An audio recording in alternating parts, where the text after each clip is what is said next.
Një me automatik dhe një tjetër me pistolet që qëllojnë në të njëjtën kohë. Këto pamje tregojnë atentatin në Lushnjë ndaj Julian Sulos, të ashtu quajturit rivali Aldo Bares dhe i njohur si Juli Pashakos. Dy autorët, të maskuar e të armatosur, zbritën nga një makinë e parkuar në rrugën që të çon në spitalin e qytetit dhe menjëherë kanë nisur të qëllojnë ndaj mjetit tip BMW, ku udhëtonte 45 vjeçari që ishte shënjestra. Ky i fundit duket se i ka parë atentatorët dhe ka bërë një manovër duke shtuar shpejtësinë e mjetit, çka i shpëtoi jetën duke marrë vetëm një plagë të lehtë në këmbë nga të paktën 6 plumba që goditën makinën ku udhëtonte.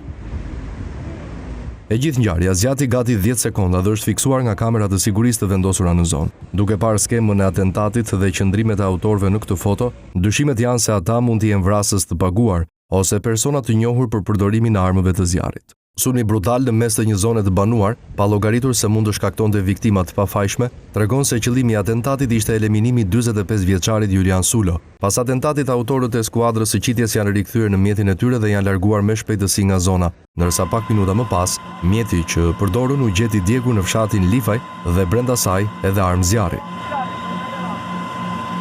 Verifikimet treguan se makina e përdorur për atentatin ishte e vjedhur rreth një vit më parë, sikurse edhe targat, çka forcon dyshimin e grupit hetimor për një ngjarje të planifikuar dhe për të cilën mund të jetë paguar. Në dëshminë e parë në polici, Julian Sulo citohet këtë thënë se nuk i njohu personat që tentuan ta vrisnin, madje as nuk ka konflikte të hapura me askënd. Nuk i njeh persona që më qelluan, nuk kam konflikt me askënd.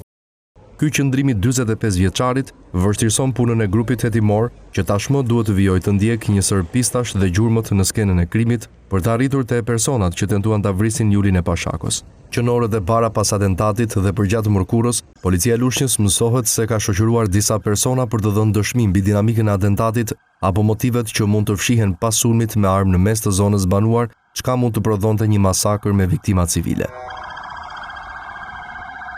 Pistat e hetimit mësohet se shtrihen nga e kaluara e Julian Sulos, që nis në vitin 1997, përfshirja apo dienia për ngjarje kriminale të ndodhura ndër vite, deri te lidhjet me narkotrafikun apo bizneset. 45 vjeçari është një personazh i njohur për policinë, pasi në të shkuarën ka qenë i dënuar dhe i dyshuar për ngjarje të rënda, ndërsa është konsideruar në vazhdimsi si një prej rivalëve të rinj të kreut të bandës së Lushnjës Aldo Bare, që bovuan një dënim me burgim të përjetshëm. Një prej krimeve për të cilat Julian Sulo është hetuar është edhe ashtu quajtura masakra e Lushnjës, ku një atentat që kishte shënjestër nipin Aldo Bares, Xhulio Shkurtin, la pas si viktima miqtë e tij, Zamir Latifi dhe Jurgen Hoxha. Për ngjarjen, Anterio Kaloshi dhe Orgest Bilbili janë dënuar me burgim të përjetshëm.